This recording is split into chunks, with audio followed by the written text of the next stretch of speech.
are moving higher than your income. Your lower jaw is going downwards and your upper jaw is going upwards. And retirement is knocking in. And for many of us now, Dr. PK and the group have been privileged to afford us the opportunity to begin start applying for our midterm access. And we probably accessed it and used it for one reason or another. My prayer is that you do not make the mistake of coming in and making use of your midterm income to settle either debt or to end up getting into consumerism. And then, of course, after that becomes the tougher one because retirement is now real. And in most cases, depending on how things have gone, you could be bitter, you could be angry, and you're actually also very hungry. And between this, the walk is lonesome. For those of us that are married, my prayer to you is that you've taken the prudent decision early enough. And I do encourage you, do get married early. Do get married as fast as possible. You will get to learn other lessons about marriage. Marriage can be boring. It can be predictable. It can be all things, but it is safe and it will open you up to do so many other things. Yeah.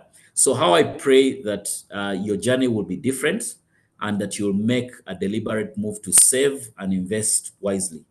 Pamela, can you see the next slide? I have moved slides to where it says, where did the ball drop? No. It's not moving. So I guess I need to Yes. Now it has moved. Okay, so I think I get the trick now. So where do we drop the ball? One is failed focus. If your 20s and 30s get scattered and you drift out of your core influence area, and that is to say, whether you are created out to go into employment, formal, or you are created to get out into family business or self-employment, you need to understand what's within your influence. Many of us drop the ball at this point and we are scattered. You're at work, but you find yourself doing a side hustle, a very heavy side hustle.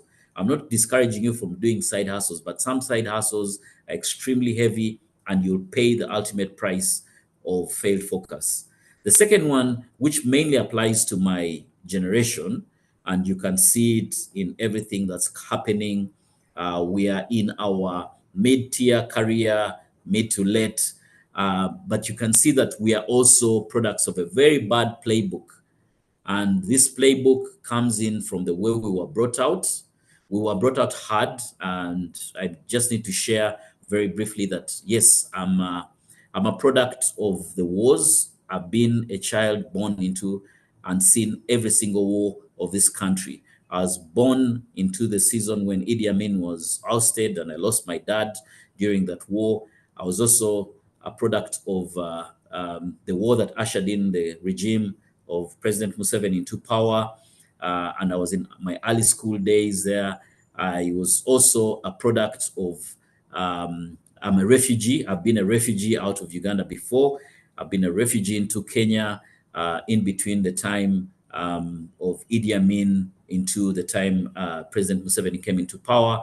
But I've also been underprivileged from the fact that I come from the north. And as such, I was raised by a grandmom in an environment where we had to run from the atrocities of Joseph Kony. So I've seen every single battle, every single war in this country.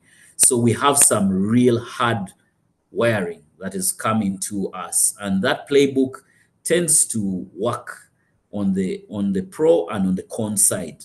And part of the playbook that was read out to us in my generation was you needed to read hard, get better grades, and get a good job. And to the third area there, which is mindset, again, wired by the bad playbook, we set out for work to get money. And our employers are expected to meet our financial bills. Our needs are shaped by other people, by banks, in my case. They're shaped by debt, and we tend to run away from the truth. And within us, you see a certain stress that comes in, and a lot of this is where the ball could actually get dropped if you do not come out and create some form of balance. How do you cut out and get out of this rat race? One for me is to just speak to you again from the Bible. The book of Proverbs 13:22 refers us to a very inherent fact that will be time tested, that will be a truth.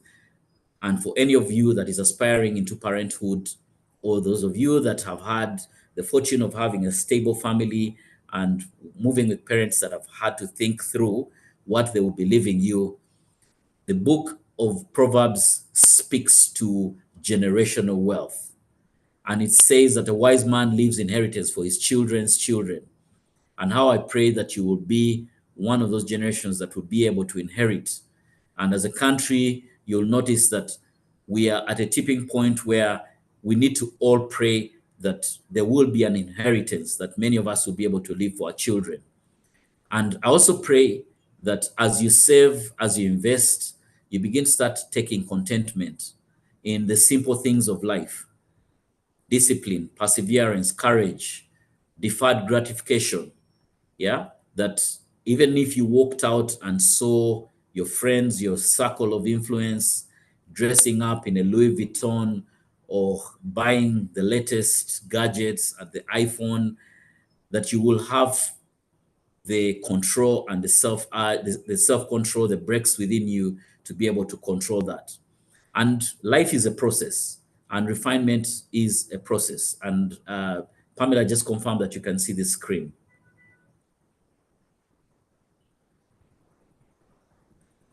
I'm on a screen that says, how do you cut out of the root?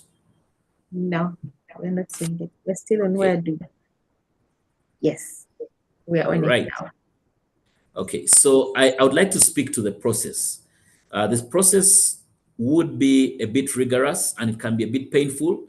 And like I described marriage, like I said, marriage is an interesting place and it will teach you a lot of things. If you get a spouse, one of the things that you'll notice about your spouse as you get married is that there's certain things that you can read into. You can read into a cheating spouse. You can read into a deceptive spouse. You can read into character of a good man, a haughty wife, a difficult person. You begin to start seeing those things. And one of the things that we say in investment class is how we wish that everybody gets married early so that you can be able to realize that the institution of marriage, as God created it, was that the two shall leave their parents' homes and come and be joined together in holy matrimony, and that they shall walk the path for life. So it is a boring path, but it has certain predictabilities. You'll see the moods, you'll see everything, but it will also usher you into a zone of safety, of predictability, of being able to plan together, work together. And one of the things that I keep on saying is that in your 20s, can you put away at least 10% of your income if you're getting into formal employment? Even if you're getting into informal employment, you need to be able to put away 10% of your income. And the earlier you start, the better. And that's the reason why we're speaking to you at this time. If you get into your 30s, you just know that you need to step up by about another 5%. If you get into your 40s, you would need to step up and be saving about 20%. If you get into your 50s and you're just beginning to save, you need to save 25% of your monthly income. And this tested truth speaks to what we actually will normally term as your net worth. If you want to have a net worth, it means that you need to begin to start making certain savings as early as possible. A certain discipline needs to kick in early enough. As Christians, we give away 10% of our tithes, and the Lord has actually mandated this. And you can find this in Malachi, you can find it in the book of Deuteronomy 15:6. Yeah. And what we pick up here is that it is not the quantum of what you earn now that counts, but what you retain at the end. And for many of us, trust me, there will be a rainy day that this income will need to be deployed to. And I picked up on some of the two evils that finances, as far as finances are concerned. One of them is squandering, and this is a lack of self-control. Yeah, and the Lord says this does not honor Him. The second one is hoarding. Yeah, being mean, being greedy, and this too doesn't honor God. And you can see that a lot of these play out in many of our cases. Today, as a country, we see this playing out in many ways, both the sin of squandering and the sin of hoarding. And hoarding has led to a certain portion of our leadership beginning to amass wealth through political offices. And they know that the moment they step into political office, this is the opportunity for them to eat and eat big. And it's one of the things that we pray that as we release our students at UCU, as we release you to come out into the working world, that you will have the restraint of the two sins of squandering and becoming a hoarder. Now, here are some of the hardwares. I've begun with the software. Now I want to just get into the hardware and just take you through on some of the things that where I sit, that I feel that we, between myself, Benoni, and a couple of other people, Tony Otoa, who will be coming in to speak to you at a certain point, you need to quickly come in and ask yourself, what is out there for me to put my money? If I have gotten into a point where I've picked up the discipline of being able to put away 10, 20, 15, 30, 45% of my gross in savings form, how do I actually put it into deployment? So we have what we call asset classes. Now, the asset classes, we can spend a whole day in terms of how we profile and identify each one of us. Because remember, God designed each one of us in a different way. You don't look like me. Pam and I are different. She's a lady, I'm a man. We have different DNAs, we have different backgrounds, we have different profilings. And those profilings will be what you can sit with with an investment advisor and ask the person to profile you to identify, are you a high risk taker? Are you a medium risk taker? Are you a low risk taker? Now, depending on where you are, I want you to imagine a triangle. Now, on the triangle, at the tip of that triangle, normally we say cash is king. Cash being king means that it's the safest form of asset class. And I'm not going to discuss about cash, but all I want you to have at the back of your mind is that whatever you do, whatever you pick up in form of investments, which is a liquid investment and an illiquid investment, whatever you do, have a portion of it at the top of your pyramid being cash. Yeah. Now, the next classes, which is what I'm going to be speaking to here, yeah, have a combination of between a mix of cash or liquid and non-liquid assets. So these asset classes are going to differ, and the rates here that I'm using might have shifted over the past months, but trust me that these give you a rough estimate of where things are going to be playing out to. So the first one is, if you have a mild or low risk appetite, you need to be going into what we call fixed income securities. Yeah. Now, these fixed income securities, the reason why we call them fixed income securities is because they bring you a certain predictable amount of income per month. And we call them fixed income also because they are good in yield, they're moderate in yield, and moderate in risk. Yeah. So they range from short term to medium term to long term.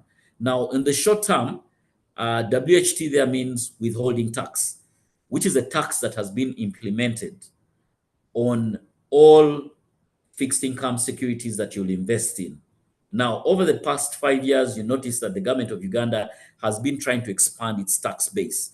And one of the areas that I grew up into my career knowing that I could invest in a treasury bill or bond without having tax. Over the time, that has changed and there is withholding tax of 20%. Now, if you did a 91-day treasury bill, yeah, today, you're going to be returning about 9% or odds or thereabouts. A 182-day treasury bill will give you a yield of maybe about 10% interest, and the 360-day treasury bill will yield you about 1% per month. Now, these are passive income securities, which is an advantage to you. They are also highly liquid, meaning that you can go into the secondary market and you'll find a buyer. So Benoni would be the best place person to come in and explain to you on how you can be able to appoint. But even if you asked me today, as a banker and as a primary dealer, we are able to come in and take your money, and it's from as low as 100,000 shillings, and be able to put it for you into a treasury bill or a bond. Yeah. And they're also low in tax. Now, we say low in tax relative to the way taxes have actually been going. Now, of course, the disadvantage to this is, which also acts as an advantage, is that this is a pseudo liquid and illiquid asset. Means that there is an ease for you, and the temptation can come in and you go in and break it. Then you have medium tenor fixed income securities. Now, these would typically be bonds. So remember, a bill is from 91 days to 360 days, meaning that it's a 1 year. A bond is anything greater than 1 year, which starts from 2 years. And for our country, it yields all the way to 20 years. That's a bond. Now, in the bond market, and what I would like you to encourage, every Thursday, if you picked up your newspaper or if you went online and did your online paper, you'll pick up and you'll see a weekly auction that will tell you where the 2-year bond is, the 3-year bond is, and where the 5-year bond is. And remember that these yields will earn you a coupon. It will earn you a payback in which you'll be paid back every quarter a certain fixed amount of income. So if you have 1,000,000 shillings or 10 million shillings and you put it onto a 2-year bond, it means that every quarter you're going to be paid the yield that has come out, or what we call a coupon, will be paid back to you. Yeah. And if you went for a 3-year bond, the yield will increase depending on the number of years. Now, the number of years also speaks to, again, your asset. But remember, these are people that are typically medium to low risk people, and they want to come in into safe asset classes. Yeah. So you see that it increases all the way. And right now, the 5-year bond, that's not the actual rate. I can be able to get you the actual rates as per the auctions that happened. And then we have what we call a long tenor bond market, which is anything between the 10-year, the 15-year, and the 20-year bond. Now you can see, why am I not talking about real estate? Why am I not talking about land? I would classify land, real estate as an investment for a very high risk person, but somebody also who has accumulated or grown into having certain income and being able to display and dispose it into that asset class. But if you ask yourself today, if I had 10 million shillings today and I went and bought a bond, and if the 10 million shillings today, I went and also bought a 12 or 15 decimal piece of land, I can tell you that after 5 years, the ease with which the person that has gone into the bond market is making his money back is much higher than the person that has invested in real estate. If you look at the margins that are coming in real estate, unless you're a person that is liquid enough to get into the flea market, where you're flipping, you're buying and selling land, and it's extremely tedious, extremely risky. We all know how land deals in this country have gotten people into a lot of trouble. We know just how painful it is. We know how tough it is for any landlord today to be able to go out and pick rent. If you're building mizigos, if you own mizigos, if your parents own mizigos, you see how painful it is. For those of us that are not living on campus, if you're living off campus, imagine the stress and the sleepless nights that you're giving to your own landlord. If you had the 10 million shillings and went and put it today, and you're just coming out of campus, and ask your Zay to give you 10 million shillings, what I would preach to you is absolutely go out and invest into the bill market or the bond market. Or come to me in the bank and tell me I have 10 million shillings. Can you fix this money for me? Which is the next classification there that you have. And allow me just use my pointer. Let me just put my pointer here onto the screen so that you can be able to see and follow this. So that next class there, which is the fixed deposits, FDs, yeah, you can look up the rates. Different banks offer different rates, but these have the advantage across all of giving you passive income. It means that you can sleep while your money is making you money. It's highly liquid. It means that you can go into a secondary market and dispose it. It's low on tax and there's the flexibility. Today, if you walk to a bank and tell them, I'd like to break my fixed deposit, you can negotiate with your banker and tell them to pay you income pro rata up to the point at which you've broken it. Yeah, it's not a discipline, but you can negotiate that. Then the third area is getting involved into our stock market. Now, if you watch the news on a daily, if you look at your online platforms, look out for your shares for BAT, for Bank of Baroda, and just allow me open up mine here, and I can even just be able to just quickly take a scroll and see. If you go and look at what each of these, you can just go out and see and say, what was BAT's share price yesterday at? MTN is just currently looking to sell more shares. Can you go in and buy? Yeah. New Vision is out there. Stanbic Bank, Uganda, Equity Bank, DFCU, Umeme, all these shares are out there and they're low on tax. Yeah, you'll be charged the 15% income tax on the interest that is paid. My salary, I'm paid a salary, but I am paying back to government close to 45% in tax. Yeah, so depending on your income band, you can notice that this having income coming out of the stock market is a much easier deal to deal with. And then, of course, now you have the advantage that you're coming out into an economy where you now have the unit trusts that are coming up and becoming explosively active. And some of these unit trusts now have apps that you can see how you're trading. Yeah. And they give you fixed income comfort. You can see how your interest is compounding, but look out for the hidden costs depending on who your fund manager is. Your fund manager is going to be charging you anything between 2 to 3% per month. I mean, across the lifespan of your saving. Yeah. And then of course I've spoken to agriculture. I couldn't leave this out because we are largely an agrarian society. Yeah. And remember, if you have or if you've been gifted to come into this world and your parents have cut it and they probably hold a piece of land, this is something to get into. Yeah, the country is getting increasingly large in population. Anybody that is going to be investing in food now, especially in the key value chains, the value chains that have high demand, the cereals, high value commodities like cocoa or coffee or any of those other commodities that are coming out.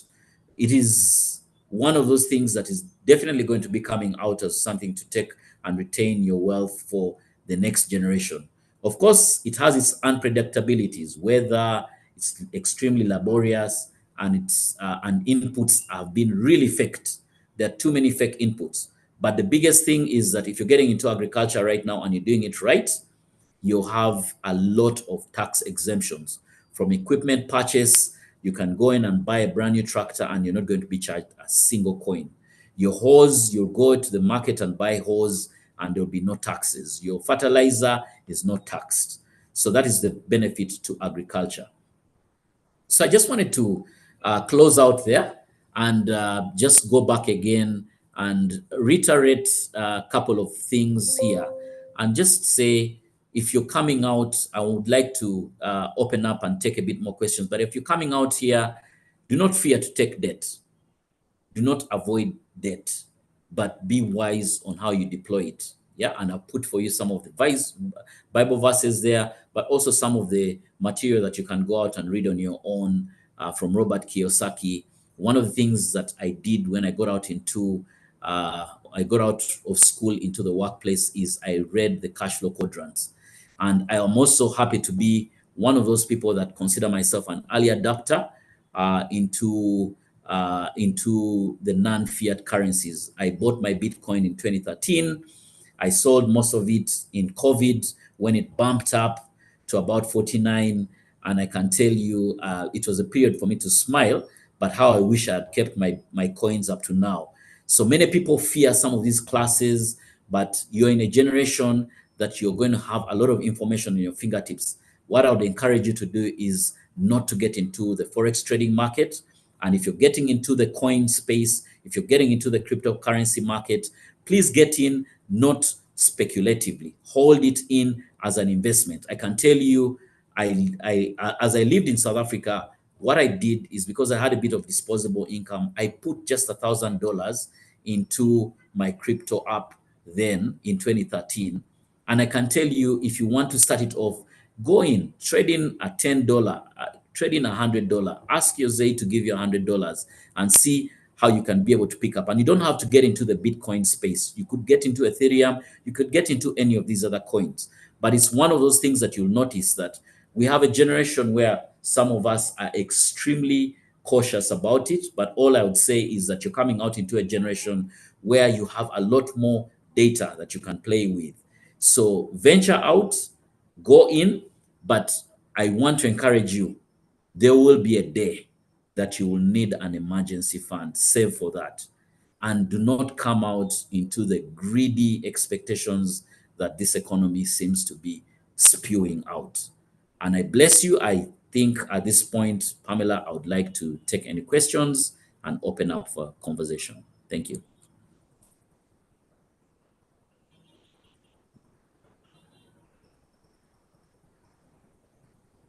Wow.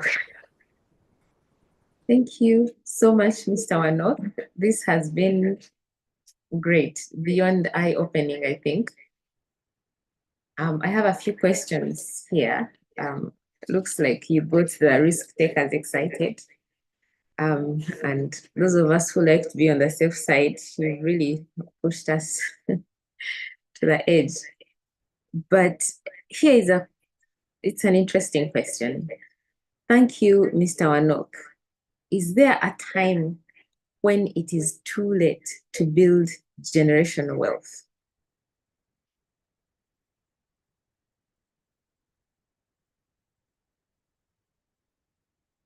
I wanted you to answer that first.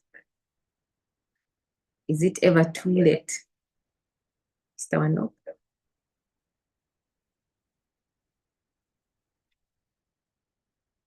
Please unmute.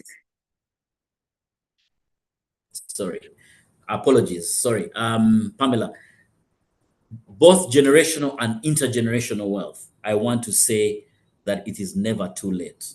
And start from where you are.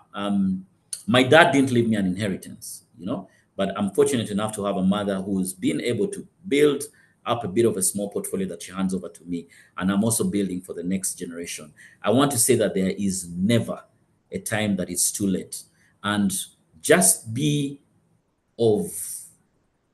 of be of be able to take the wisdom to be able to have a balance in terms of what you have. Yeah, the balance should be able to be, you have to strike the balance between something to make you happy in your lifetime, but something that you can be able to hold on to as a legacy. The same way Julia and I are coming out here, and the CEO apprenticeship team, we come out here and we are actually putting out to you these sessions. This is our way of giving back. But I want to say that there is never a time, or there's never lateness. I long for a time that we can be able to see enterprises run into the second and third. If you notice, most of ours are dying in generation one, and we're beginning to see generation two and three coming. And you'll see the likes of Quality Chemicals if you dig deep into, you'll actually see that these are now beginning to pass on wealth to the next generation. If you see Mukwano, if you see BMK, tested, but it is getting there. And there will be tough times. I think the onus on the next generation is to be able to pick up from where the older generation took on and mentor your kids to be able to take on the next bit of it. Thank you very much. So we have Sorry, another question. I haven't looked at the chat, but yeah. Yes, please. Okay. So I've seen something here from Emmanuel. I don't know if it's the Yes. first question. Emmanuel, absolutely. I should have spoken to this. I think I put it somewhere there. But my ask is that you as a cohort, as a team, as classmates, I would like to encourage you that as you walk out of campus, you have the advantage of homogeneity. You, as a homogeneous cell, you have certain similarities. Either your classmates, your roomies, you hang together or something. Do set up an investment club, yeah, and begin to save, even if it's 5,000 shillings. Start it now. I have and belong to an investment club that is now lived out to its 20th anniversary. We are now in our 20th anniversary. And I don't know if PK, you're on the call now, but PK is a big advocate, Peter Kimboa, who is also our patron. And I don't know, Peter, if Dr. PK, if you're on the call, if you would like to take on this.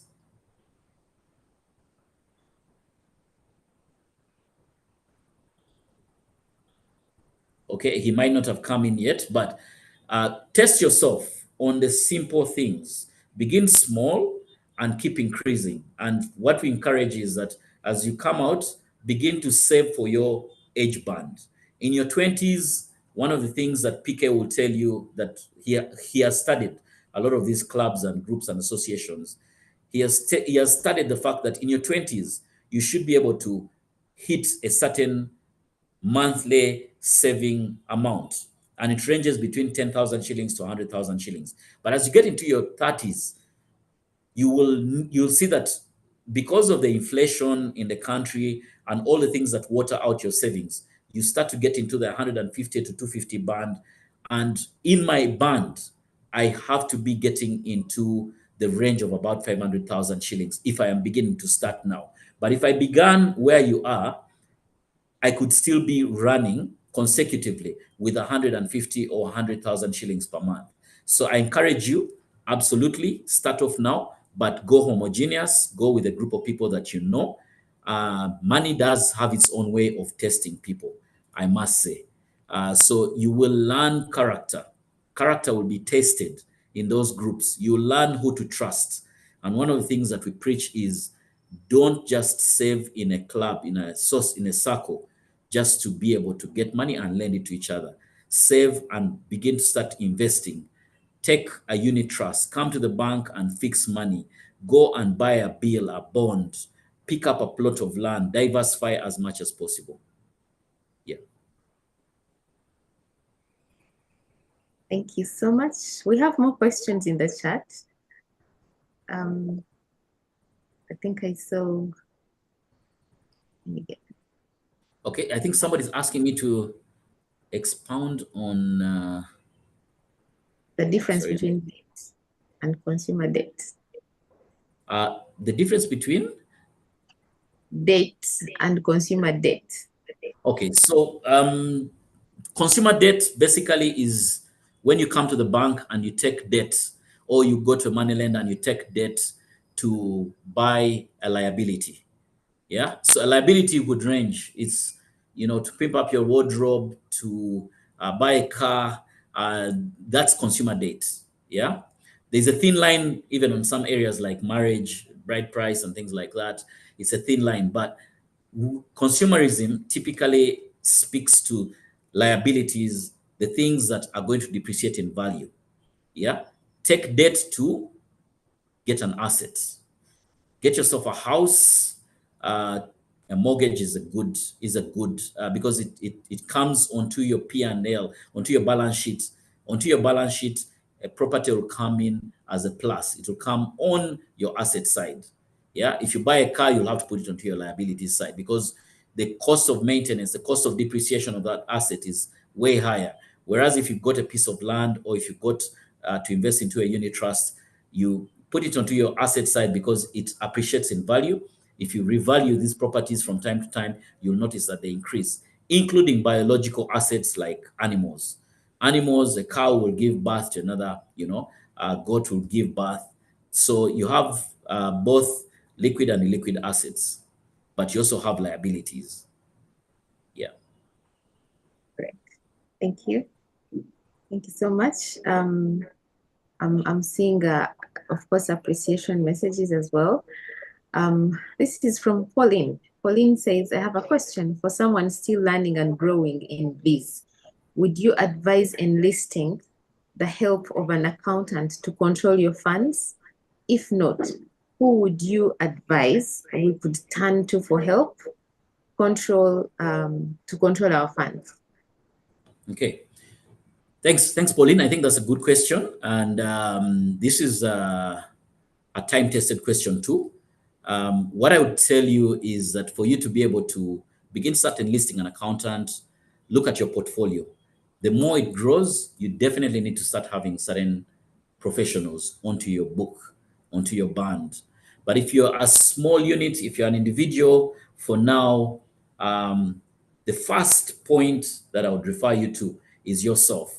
Increase on self-learning, like I said at the beginning, increase on self-learning and teach yourself a bit more. I think one of the gravest things that my generation picked up on is very few of us were actually taught financial literacy. And increasingly, are beginning to learn that literacy is a key component that needs to be taught as early as possible, and how to handle money and to manage it. Now, one of the things that you'll see is that as you grow, you'll need to deploy the services of an accountant, a tax advisor, you'll need a lawyer. Those are all critical professionals that need to come into your sphere as your portfolio grows. But if you're smaller, also take advisory services. Walk up. There is so much free advice.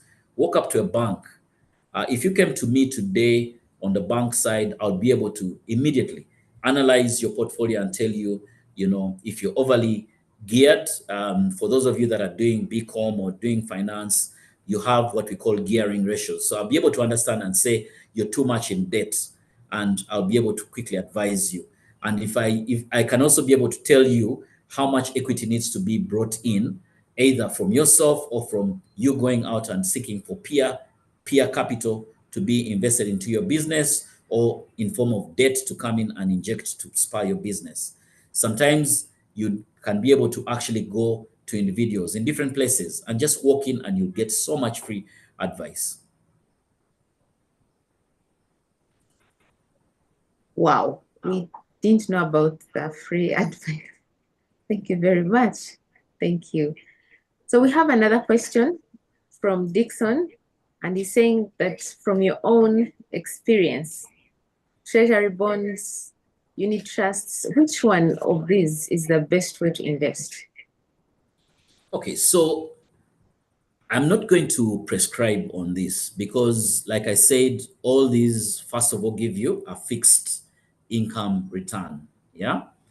Now, what I'll tell you is that a treasury bill and a bond is a government security. Yeah. Meaning that you're investing in the government of Uganda, and you have local and you have offshore bonds. But let me stick to local bonds, which are basically our bonds by central bank. Now, what's the likelihood that you will lose your money from investing to the government of Uganda? It is probably a probability of 9.99% that you will never lose your money. Yeah. Governments do default, but even when governments default, they have remedial measures that come in, and that's why we call it safe. It is as safe as cash. So these are safe securities. Now, if you get into a unit trust, you need to be able to study who the underlying assurer of that risk is. Now, most of these will have either, they have professionals that are actually running unit trusts, and I don't want to discount that. They're professionals, but a lot of these are individuals that can go bust. They are companies that can go bust.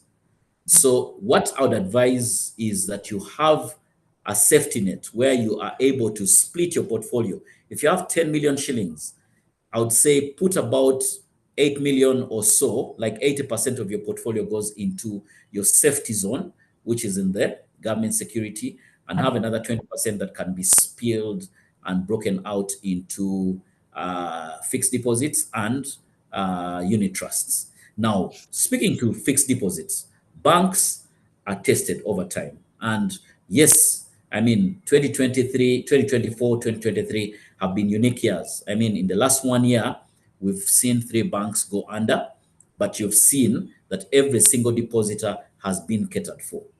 Yeah. EFC went under, Mercantile Bank went under, and what is the other bank? There's a third bank that went under. So you've had 3 banks that have gone under. This is a bit of a record. But what you'll notice is that the financial sector is intact. And I can say that from a banker's perspective because we are overly regulated and we have a large capital outlay.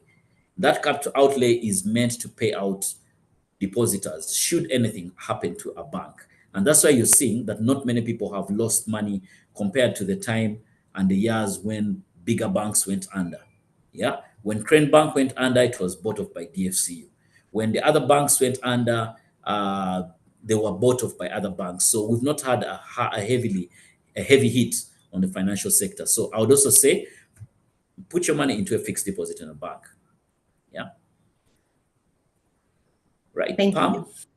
Could we take maybe another 2? All right, thank you. I was about to apologize to you because I know we've gone over the time. It's at 8:10. So we can do that too, and then we close. If there are more questions, we'll see how to get them to you. This is Evelyn. She's asking about Bitcoin and cryptocurrency. Yeah. So Evelyn, yeah.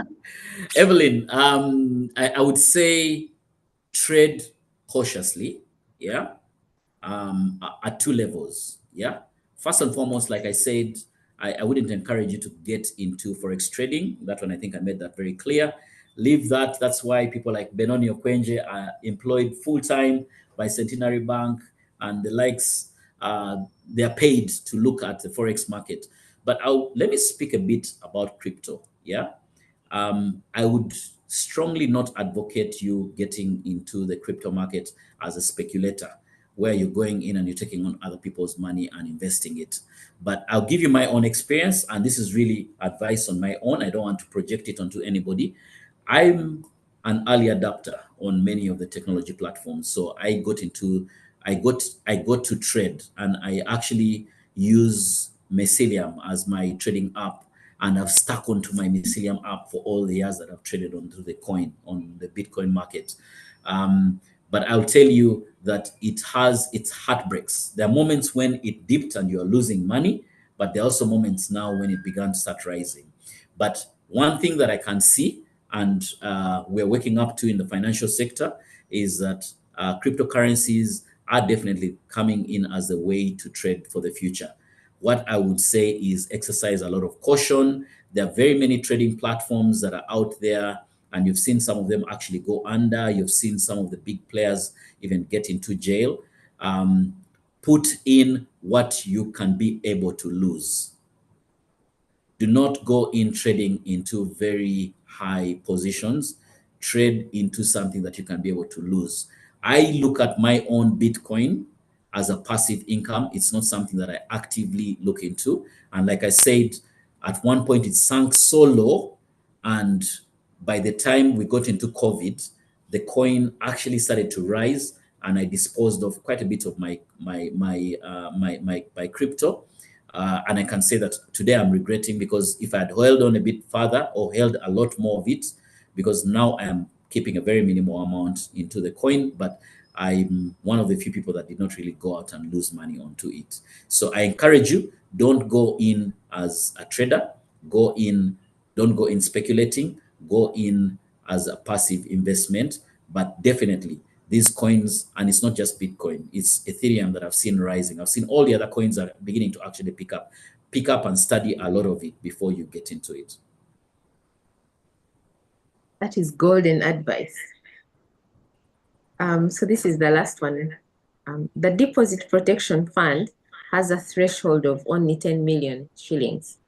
Would I be making a big risk saving all my money in one bank? Yeah. So allow me put it this way: the banking sector is overly regulated. Now, the 10 million shillings is a guarantee fund that every bank has to contribute into for every depositor to the extent of 10 million shillings. Now, should a bank be liquidated, it means that the first paycheck that you get is 10 million shillings. That is guaranteed for everybody. Yeah. But remember, a bank has a minimum capital requirement that needs to be made to the central bank, to the equivalent of how much trading it does. I'll give you my own example. Working for Equity Bank, we are considered a tier one or a DSIP. We are tier one, meaning that if anything happened to us, there's a significant population of the country that would be impacted. So we have a minimum capital outlay that is required of us, which is 150 billion shillings that we have to put to central bank. Now that money sits with the central bank. Then every bank has assets that have to be disposed. Now, at the point of disposal of those assets, yeah, the first right of payback is to the depositors. So the bank has a balance sheet. It has money that sits with the central bank in form of capital, and then it has assets. Now, is there a risk that you could lose your money? Yes, there's a risk, but it is very minimal. And that's why banks are required to declare annually their health status, their liquidity. And as you bank, it's important for you to look at the health status of your individual bank. Yeah. All right. I think we have to end here. I'm so grateful to you, Mr. Wanok. Thank you so much for giving us your time. This is beyond 1 hour, and you've been so generous with us as far as your wisdom is concerned and your time. I'm grateful. Thank you, all of you, for joining in. This session is actually on YouTube. Please do share with your friends. And I look forward to seeing you next weekend when we shall be having another one of these very golden sessions. Thank you, and may God bless you. Thank you, Pam, and thank you, everyone. Have a good weekend.